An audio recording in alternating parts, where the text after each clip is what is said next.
Namaste and welcome to this exciting episode of Sathology Debunking Mythology. Sathology के इस episode में आपका बहुत बहुत स्वागत है। तो बहुत महत्वपूर्ण घटनाएं हो रही हैं, जैसे कि अमेरिका का नया एक्ट पास हुआ और उसमें स्टेबल कॉइन विद डॉलर वो सब पास हुआ, प्लस CBDCs को बैन करने का बात हुआ, जो कि CBDC central bank digital currencies जो अमेरिका का जो नया एक्ट है वो it is actually banning those to be transacted in the US। मतलब कोई कंपैरिजन नहीं होना चाहिए। और America is moving towards the full crypto, जो कि हम लोग के शो में बहुत बार हम लोग डिस्कस कर चुके हैं क्रिप्टो के बारे में कि हाउ अमेरिका जो है प्लान्स टू डी डॉलराइज या डॉलर को बचाने के लिए क्रिप्टो का, ऐसा बोला जा रहा है। जो बोला जा रहा है वो अलग है, जो हो रहा है वो अलग है, दोनों अलग है। क्योंकि अमेरिका बहुत बड़ी स्केल में गोल्ड भी खरीद रहा है, बहुत ज़्यादा गोल्ड खरीद रहा है। It is buying gold at a pace जो हम लोग सोच भी नहीं सकते, इस पेस पे खरीद रहा है। और साथ में आप ये भी देख रहे हैं कि किस तरह जो क्रिप्टो और स्टेबल कॉइन का जो रिलेशनशिप है, और stable coin is a crypto और बिटकॉइन, ये सब कॉइन्स चल रहे हैं जिनका कोई बेसिस है नहीं, लेकिन दे आर बीइंग एक्सेप्टेड। उसी पे चल रहा है कि कौन उसको एक्सेप्ट करेगा, how many vendors will accept it. तो शायद ये सिर्फ अमेरिकन बेस्ड ही है। आई डोंट थिंक सो कि फॉरेन में कोई इस तरह डायरेक्टली एक्सेप्ट करेगा, बिकॉज इन अदर कंट्रीज़ वो उसको रिवैल्यूएट करेंगे कि एक्चुअल मनी है कि नहीं है, because they are already going through the experience of the fake currency. अब इसमें फेक करेंसी मतलब जो फिएट करेंसी के एपिसोड से जा रहे हैं कि they were printing money and they were people were accepting it, क्योंकि डर था अमेरिकन सैंक्शंस लगेंगे, अमेरिका का मार्केट लूज हो जाएगा, और जो डॉलर जो फ्री इजी फाइनेंस जो अवेलेबल था अमेरिका में वो लूज हो जाएगा। बट अब सबको पता लग रहा है कि finance is not easy in America, interest rates are very high, तो ईजी नहीं है किसी के लिए भी। तो most of the people are not investing also. अगर आप जो इकोनॉमिक रिपोर्ट्स आप देखते हैं कि 113 बिलियन, तो it's very less for America a month. और मुझे ये समझ में नहीं आता है कि 200 मिलियन की पॉपुलेशन में कितने बिलियन आप ऐड करेंगे। 200-250 मिलियन की पॉपुलेशन में कितने बिलियंस आप ऐड करेंगे। Fertility rates are all time low, expenditures are all time low, inflation is all time high. अगर देखा जाए तो क्यूमुलेटिव इन्फ्लेशन कि 4 साल पहले क्या प्राइसेस था, 3 साल पहले क्या था, अब क्या था, ऑल टाइम हाई। बड़े बड़े स्टोर्स में लोग, people are not getting jobs, और अभी ले ऑफ्स चल ही रहे हैं, ले ऑफ का सीज़न ही चल रहा है। ऑन एन एवरेज डेली जो है 9 to 10,000 people are laid off. तो फिर भी एम्प्लॉयमेंट फिगर्स कैसे बढ़ रही हैं, I don't understand the logic. लेकिन यहाँ पे पाकिस्तान आ जाता है। पाकिस्तान, अमेरिका बनता है crypto capital of the world, और अमेरिका और Pakistan becomes a crypto council उसकी वहाँ पे चल रही है, and that is fully funded by America. तो ये क्या गेम है, व्हाट इज़ गोइंग ऑन।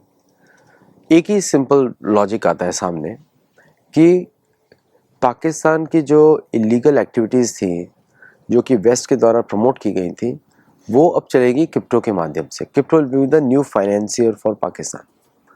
लेकिन पाकिस्तान के पास पावर नहीं है, तो जनरेट नहीं कर सकता, तो it has to become an exchange for coins generated somewhere else. लेकिन उससे पाकिस्तान को क्या फ़ायदा होगा। सिर्फ पाकिस्तान ने सोचा था कि वो they will generate coins in Pakistan based on the energy, उसके लिए, लेकिन उनके पास पावर इतनी है नहीं, power grids are not that strong to sustain. America itself के पास कोई पावर नहीं है। इसका मतलब ये था कि अमेरिका पाकिस्तान के स्टेटस को बचाने के लिए was using Pakistan to become a seller in Pakistan for other regions around for American currencies, American coins। और उसके लिए उनको जो क्रिप्टो के जो प्रोसेसिंग जनरेट कैसे होता है कि इन अ बिटकॉइन, जैसे कि उसमें लेजर यूज़ करते हैं, एंड लेजर सिस्टम यूज़ होता है जो कि ब्लॉकचेन का होता है, और आपको वो एक सर्टेन एनर्जी पे कोई 0.01 कॉइन्स रिलीज़ होता है, उसका एक मेजरमेंट रहता है बिटकॉइन पे, और उस पावर के बेसिस पे वो कॉइन रिलीज़ होता है, जनरेट होता है and then can be used. लेकिन अभी तक जो स्टैंडर्डाइजेशंस हैं इथेरियम के और other coins are there, plus meme coins के कुछ एक बेसिस पे चलते हैं।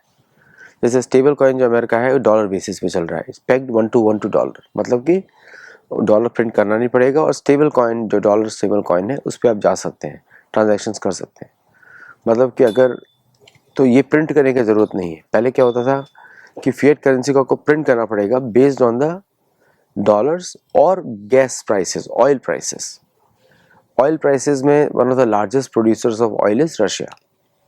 अब आपने रशिया को तो बाहर कर दिया उस प्राइसिंग से, सो देन उस पर सैंक्शंस भी आप लगा रहे हैं। तो क्यूमुलेटिव जो प्राइसिंग होगा ऑयल पे वो आपको यूज़ करना पड़ेगा, but all that is gone, मतलब आबरा का डाबरा। तो I don't know what is the basis, और इसके क्लैरिटी धीरे धीरे आने वाला है, because people who are doing it उनको भी पता नहीं है। लेकिन यहाँ पे पाकिस्तान का बहुत बुरा हाल होने वाला है। आपको बताता हूँ कैसे। पाकिस्तान अभी इसमें फंस गया है, उसने कमिट कर दिया है ट्रम्प को, और ट्रम्प को उन्होंने नोबेल पीस प्राइज़ भी गारंटी कर दिया है कि नोबेल पीस प्राइज़ आपको देंगे because you brought peace. President Trump ने 24 बार बोला कि उन्होंने पीस कराई। उनको अच्छी तरह मालूम है कि उसका रेपरकशंस भारत में क्या होगा।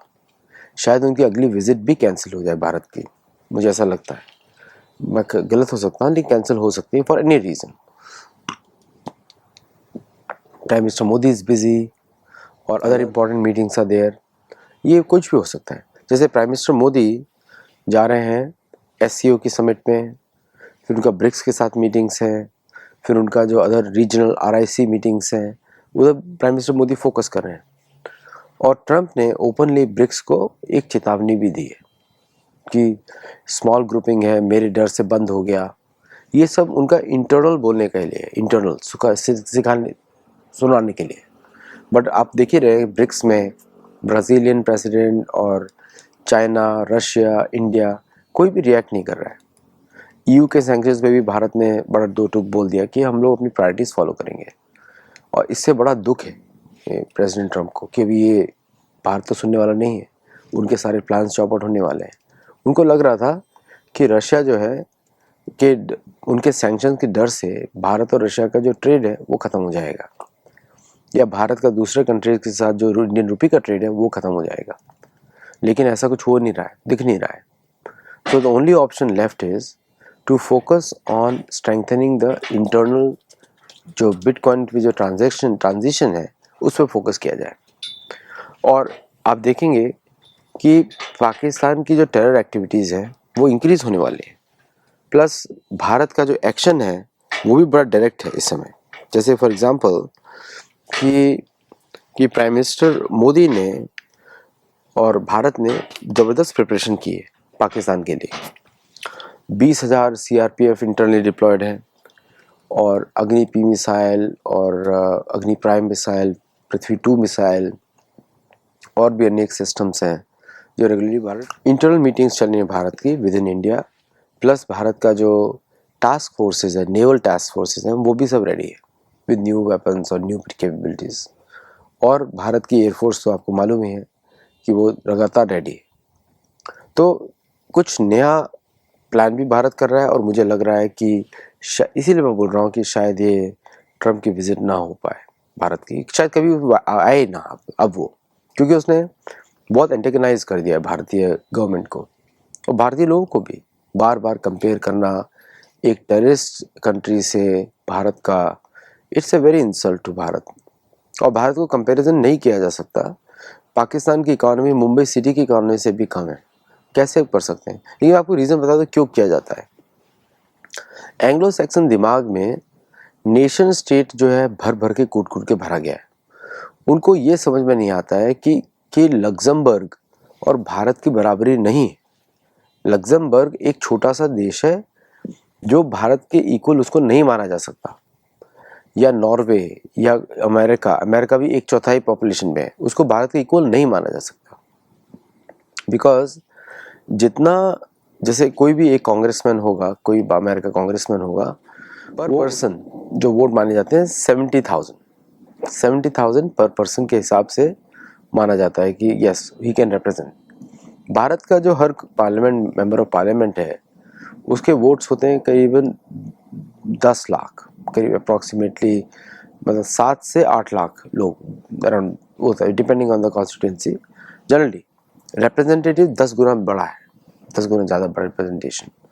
तो आई डोंट थिंक कि अमेरिका को उसका कुछ आइडिया है, उनको फ़र्क नहीं पड़ता। दूसरा कि जो ओल्ड जो पॉलिटिकल मैप्स थे अमेरिका के, उसके अनुसार ही अमेरिका देखता है, उसको करंट रियलिटीज़ में कोई फ़र्क नहीं पड़ता। So they will continue on the old games. Old games क्या थे? भारत और पाकिस्तान की लड़ाई कराते रहो, भारत और चीन की लड़ाई कराते रहो, बिजी रखो उनको और इंटरफेयर करो थ्रू एजेंसीज, अमेरिकन एजेंसीज को कोवर्ट ऑपरेशंस के थ्रू इंटरफेयर करो और चेंजेस लाओ। यही था उनका प्लान और इसी पे वो चलते हैं। क्या आज के समय में जो परिस्थितियाँ बदल गई हैं तो they don't care about that, क्योंकि जो अमेरिका के जो थिंक टैंक्स हैं, अमेरिका के पॉलिसी मेकर्स हैं, वो सिर्फ पुरानी रियलिटीज़ पे काम करते हैं और पुराने ही दुनिया में रहते भी हैं। जैसे प्रधानमंत्री मोदी ने शुरू में बोला था कि आप लोग फंस गए 1945 में, आज 2025 है ना? और आज के समय में भारत एक अपनी पथ पे चलने वाला है। आपको आना है भारत के साथ तो आइए, नहीं आना है तो आप जहाँ पे रहते हैं वहीं पर रहिए।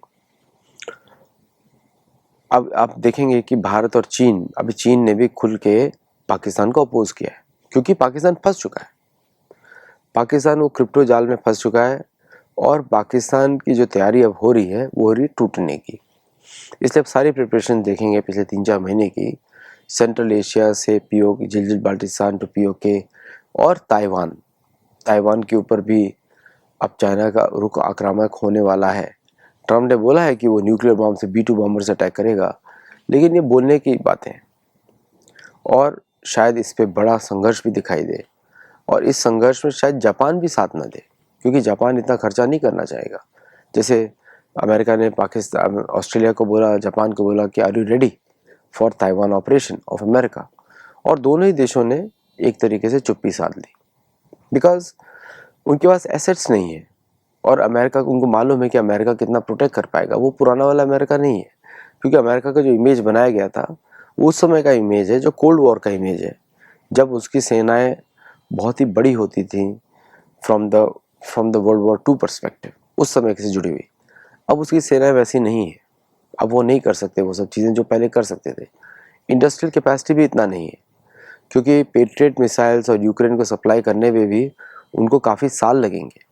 उनका खुद का रिजर्व्स अब 25% डाउन, मिनिमम रिजर्व्स का 25% ही बचा है। मतलब कि उनके पास इतने सारे संसाधन नहीं है जो आक्रमण कर सके। 30-40 क्रूज मिसाइल डालना ये बड़ी बात नहीं है। एक किसी वॉर में सस्टेन करना हज़ारों क्रूज मिसाइल से, दैट इज़ कंसिडर्ड इम्पॉर्टेंट। और भी अमेरिका ने बड़ी बड़ी टेक्नोलॉजीज़ बनाई हैं, जैसे कि ऑर्ब की टेक्नोलॉजी है, हवाई जहाज़ को गायब कर देना in the sky on the radars, या वो सब टेक्नोलॉजीज़ हैं, स्पेस वेपन्स हैं, वो बाकी देशों के पास भी है। और ऐसा नहीं है कि बाकी देशों के पास लेस टेक्नोलॉजी है, वो टेक्नोलॉजी है।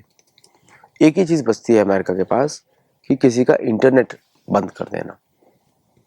स्टारलिंक की वजह से जो भी स्टारलिंक पे डिपेंड करेगा उसका इंटरनेट बंद कर देना किसी भी तरह, या उसके माध्यम से आप इंटरफेयर करना, लोकल उसकी लोकेशन बताना, ये सब काम कर सकते हैं। और फेसबुक और जो AI इंजिन्स हैं, LLMs हैं, या उनके माध्यम से कुछ बड़ी नेटवर्क तबाही करना, ये सब बचा है। पर अगर वो होता है it will B an act of war, तो दूसरे देश भी रिटेलिएट करेंगे। ऐसा नहीं कि सिर्फ अमेरिका ही करेगा एक्शन। नेटो की ताकत कुछ बची नहीं है, तो आप देखेंगे EU सैंक्शंस में भारत का जवाब गया। EU सैंक्शंस जो है उसका कोई वैल्यू नहीं है। आप उस पर सैंक्शन लगाएंगे तो भारत ने बोल दिया कि डबल स्टैंडर्ड है, आप तो खरीद रहे हो, why you are stopping us. Hardeep Puri ji ने बोला वो फ़र्क पड़ेगा नहीं। और हरदीप पुरी जी ने ये भी बताया कि जो कंपनीज बिड करती हैं ऑयल एक्सप्लोरेशन के लिए, अगर वो समय पे ड्रिल नहीं करेंगे उन पर पेनल्टी लगेगा। जो डिपॉजिट्स करते हैं उनको एक्सप्लोर करना भी पड़ेगा। पहले क्या होता था, ये लोग ब्लॉक्स खरीदते थे और छोड़ देते थे, बट अभी वो समय नहीं है। तो 2 लाख स्क्वायर किलोमीटर के एरिया भारत ने दिया है एक्सप्लोरेशन के लिए, और बहुत सारा गैस भी निकला है, $20 ट्रिलियन का ऐसा बोला जाता है। लेकिन भारत उसको चाहेगा कि उसको फटाफट दिया जाए ताकि उसका डिपेंडेंस दूसरे देशों पे कम हो।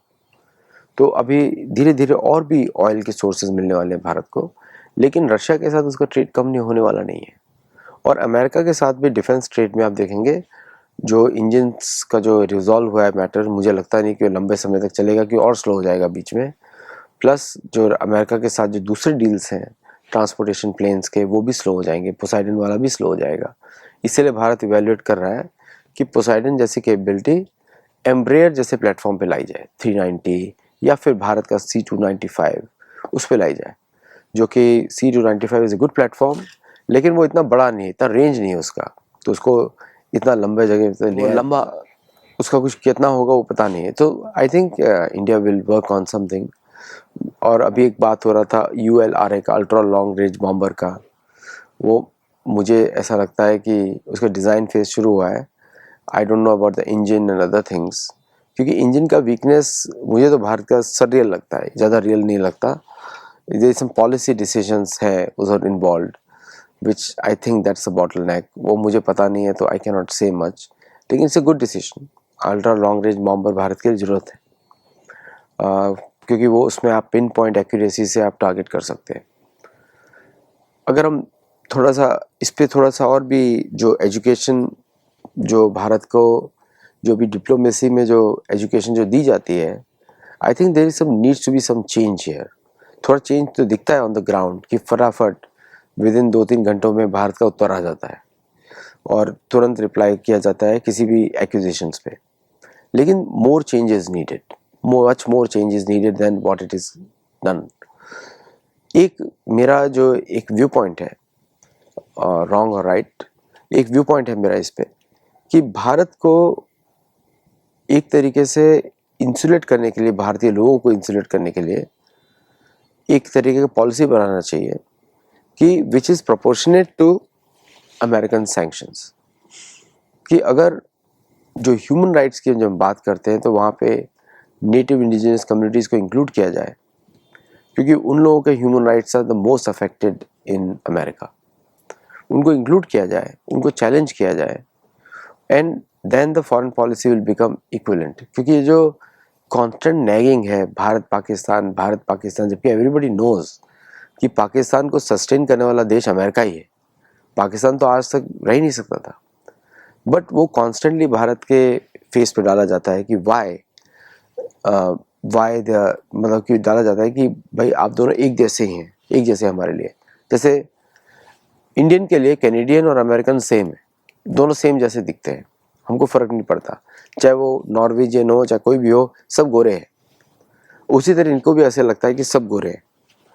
लेकिन यहाँ पर if you have a proper business oriented transactional policy कि आपने ये किया तो ये होगा, ये किया तो ये होगा, वो ब्लैक एंड वाइट करके दिया जाए, if you do this this is going to happen, if you do this this is going to happen, तो उससे relationships will become stronger in my opinion. क्योंकि अमेरिका को वो भाषा उनको समझ में आती है, उनको सभ्यता समझ में नहीं आती कि somebody is decent to you, कुछ बोल नहीं रहा है, उसको कमजोरी मानते हैं। लेकिन अगर उनको उसी की भाषा में उन्हीं के मानसिकता से जवाब दिया जाए तो अलग बात होती है। क्योंकि आपको जब आप when you dealing with somebody else, आपको उसी के हिसाब से सोचना पड़ेगा। एक और इसमें एक बात आती है कि जो अभी इंजन फियास्को हुआ, मुझे लगता है कि साफरान के साथ भारत जो स्पेंड कर रहा है $7 बिलियन, क्या वो पैसा भारतीय किसी कंपनी को दे के वही इंजन बनाए जा सकते थे? और शायद वो सब एक्सप्लोर किया ही गया होगा, इसलिए गवर्नमेंट ऑफ इंडिया ने साफरान को रेकमेंड किया। एंड साफरान तो मैंने पहले भी आपको बताया था कि वो होगा, बिकॉज भारत का अच्छा एक्सपीरियंस है ऑन द हेलीकॉप्टर इंजन्स, टर्बोमेका। वो जो इंजन्स हैं उसमें जो शक्ति इंजन्स है भारतीय हेलीकॉप्टर्स के, वो भी साफरान टेक्नोलॉजी से बने हुए हैं। साफरान का एक गुड सर्विस रिकॉर्ड भी है पूरी दुनिया में, बहुत सारे इंजन्स मेंटेन करते हैं वो, जैसे कि CFM इंटरनेशनल सिविलियन इंजन्स हैं, उसको ही मेंटेन करते हैं। और जो 88 जो इंजन्स हैं उनके, जिसको यूज़ किया जाता है राफेल में M88, उनको भी वो मेंटेन करते हैं। तो they have a good track record of maintaining also. तो अगर ये डील साइन किया गया तो उसका टाइम फ्रेम देखना पड़ेगा। तो अगर टाइम फ्रेम हम देख रहे हैं तो अगर ये समय पर आता है तो 2032 तक भारत का जो एयरक्राफ्ट है AMCA विल फ्लाई। और फिर उसके ऊपर जो भारत का अल्ट्रा लॉन्ग रेंज जो उल्ट्रा जो बॉम्ब में जो भारत प्लान कर रहा है, उसमें उसी का कोई वेरिएंट या उससे बड़ा इंजन लगाना पड़ेगा। Because for long range bomber you need much bigger engine. जैसे कि जो सबसे अच्छा प्लेन मुझे लगता है पूरी दुनिया में वो है TU-160। TU-160 is a fantastic plane, जो कि काफ़ी लॉन्ग रेंज का भी है, मॉडर्न भी है, प्लस उसका जो weapon carrying capacity is much higher than any other plane, plus उसका speed is very high, 2 times the speed of sound. तो that speed is higher than F-35, almost matches F-22, almost matches Sukhoi MKI, उस तरह का speed है इतने बड़े plane का। So overall सब कुछ अच्छा लग रहा है, लेकिन अभी पाकिस्तान को थोड़ा गर्मी का देनी पड़ेगी, ताप देना पड़ेगा, because Pakistan is playing the old games again. और with crypto it will be again stuck in the same old mindset again with the crypto. तो चलिए, thank you all very much for this update सुनने के लिए। If you like this video, do like, share, subscribe और लोगों को भी बताएं। नमस्ते एंड जय Jagannath. Don't forget to join our Gurukul. आपको बहुत आनंद आएगा। इससे 12th सेशन, और आप लोग कहीं से भी जुड़ सकते हैं, ऑस्ट्रेलिया, न्यूजीलैंड और बाकी देशों से जुड़ सकते हैं, अमेरिका से, कनाडा से, साउथ अमेरिका से। और भारतीयों के लिए वो समय काफ़ी अर्ली मॉर्निंग है, बट ब्रह्म मुहूर्त में सुनने का अलग ही आनंद है। So do join us. नमस्ते।